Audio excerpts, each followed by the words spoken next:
Let's talk about Syria. Kind of give us a historical perspective of kind of what's going on there, and kind of what you see. Yeah, so Assad is the son of the previous leader in Syria. It's very much a closed system. There isn't much scope for opposition in Syria.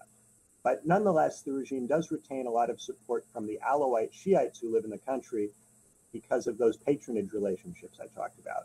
The Assads have historically delivered enough economically for those people to retain their support. And of course, the army is employed by the government, and those people don't have jobs if the government goes out of power, and they're likely to face reprisals because the other groups in the country that are more hostile to the government are also hostile to the people who have supported it. So there is a real sense on the part of the Shiites who back Assad that if he goes down, they might be victimized, they might get expropriated, they might become the victims of some genocide. The Sunni population in the country doesn't like Assad very much and has been supported in its efforts to overthrow him by Saudi Arabia and other Sunni power brokers in the region. Assad, for his part, has aligned very closely with the Iranians, who are also Shiite and consequently have a bit of a cultural rapport with the Shiites who live in Syria and back them. So during the Arab Spring, a lot of challenges arose. A lot of groups of people in the Middle East were looking to democratize, and some of those groups were looking to radicalize and make regime types that were more overtly Muslim. The Assad regime, while it has some affinity for the Shiites, is not overtly religious in the way that, say, the Iranian regime is. It's still relatively secularized. So there are two kind of general groups that want to kick him out. One would be the pro-Western, pro-democracy Sunnis who tend to be in the minority, the Free Syrian Army, groups like that. And then the other would be these more overtly religious governments that don't like Assad because he's too secular. And there you have the Al-Nusra Front and, of course, the Islamic State. Now, And what's so, strange? Oh, I was gonna butt in here and ask a simple question. What's strange is, oftentimes the Free Syrian Army label is applied to all the groups as though it was a majority of these groups trying to overthrow the government, and they're all united with one goal, which is for him to leave. Whereas, if that were the case, as you said before the show, he wouldn't be able to maintain power this long without popular support from both a lot of the populace as well as the military. yeah, there's been, the media has often been talked of the rebels as monolithic, except for Islamic State. They treat Islamic State as separate, and then the rebels are a monolith. But of course, the rebels are not a monolith. The rebels are mostly dominated by Al-Nusra Front. Al-Nusra Front is, I think, the strongest of the non-Islamic State rebel groups within that rebel faction. And there's no reason to believe that Al-Nusra Front would be particularly democratic. We had the same kind of problem in Libya, where we had a lot of different rebel groups that were aligned against Gaddafi, and we just kind of backed them as a bloc and expected them to work it out after we finished intervening there. And of course, they didn't. As soon as we left, they broke down into their own sets of fights between Eastern Libya and Western Libya, and the people who are more secularized and the people who are more religious. And the same kind of thing is likely to happen in Syria if Assad is taken out tomorrow by some coalition. You have to stay in the country in order to get government stable, and that means a long commitment with a lot of money being spent and a large troop presence, all things that Americans aren't that excited about, which is why Lindsey Graham did so badly in the Republican primaries when he said, "Oh, we're gonna send 10,000 troops over as part of a coalition." Nobody got excited about that. Mm, mm. Now, this is actually interesting. Now we're getting into this and we're talking. Oftentimes, like you said, the media treats it like it's a monolithic block, and that basically they're fighting for democracy. When in actuality, the people that are fighting for democracy are like a small minority, and they're not the people generally taking up arms against the government, right? They were actually out there peacefully protesting before, and when the government repressed them, the turmoil caused by that gave rise to stronger groups that actually were armed to come in and try to do an arm removal. Yeah, the Free Syrian Army, the pro-democracy section has militarily revolted, and there are, some of them do have arms, but they are not the strongest or the best trained. The strongest and the best trained tend to be the more religiously oriented groups.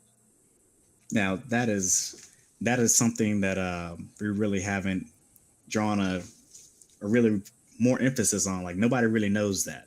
That's something out of nowhere. Now, it is true that we don't really talk about the details of it. It's just, when we talk about it in the media, it's just ISIS and Assad are bad, and we need to get rid of both of them. That's the narrative.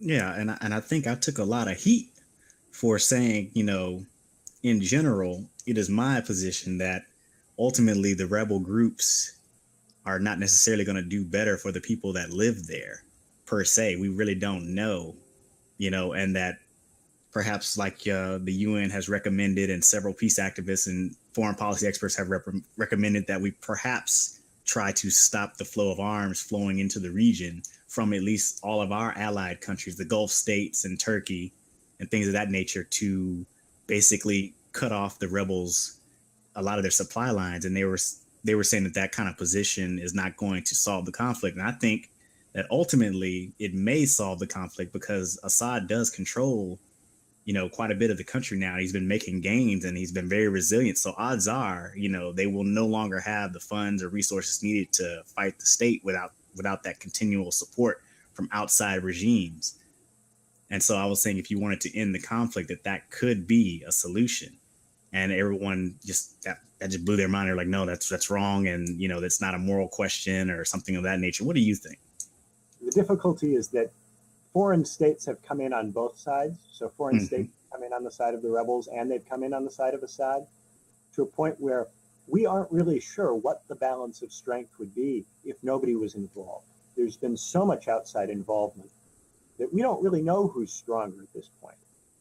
The Russians have been helping by providing a lot of air support to Assad, which, if they weren't providing that air support, maybe Assad wouldn't be making the same level of gains. But by the same token, the Syrian rebels have received a lot of outside help, outside money, outside weaponry from the Gulf states. So it's become very messy. And as long as none of these outside groups is willing to let the other side win, then there can't be a military victory. And what we were really looking at is a negotiation among the different outside groups for a settlement. The negotiation is as much between the United States and Russia as it is between the different Syria factions, because these groups have committed so much arms and weaponry to the conflict that it's almost more like a proxy war between them than it is, at this point, a real conflict within Syria among those factions. Now, see, I agree with that. Here's my thing, though. I believe there was a peace talk where Russia offered an 18-month constitutional reform period and democratic elections promised. And because of various reasons, the reason given was that since Assad was not asked to immediately leave, that that was not to go forth. Now, we don't know if the United States was in coalition with the Gulf states or not. We don't know what the reasoning for that reason was, what the true motive is. But I just think that that's interesting for the people who are saying that they want democracy to come to Syria, or the people deserve to decide their own leaders, that this offer was already given and rejected by the United States for whatever reason. And yeah, the U.S. wants a precondition where Assad will not be a possible candidate in any election, where he will step down. Yeah, and that's and I think Noam Chomsky or another analyst said, well, what kind of regime would agree to some deal where the precondition for the deal is their own destruction? And so who would go into a negotiating situation where you're negotiating your own destruction as a precondition? And that's just a non-starter. Militarily losing, and perhaps Assad. There have been dictators who've negotiated a kind of surrender where they get some cushy treatment and immunity from international criminal courts and things like that. But Assad is not in a position of that level of desperation. So he doesn't have to agree to some kind of surrender package. I see. I think I think that covers like a lot of the things that I said. I did say that he does have support. We addressed that, and I also said that just because I'm pointing out the fact that he does have some support in the country does not mean that I'm saying the country's a full democracy. It does not mean that, they have a fully functioning democracy. That's not what I said. I just said he does have popular support there from people. And, when we're looking at dictators, if we're just saying, well, he's a dictator, we should take him out. There are tons of dictators all around the world. So what's specifically special about Syria?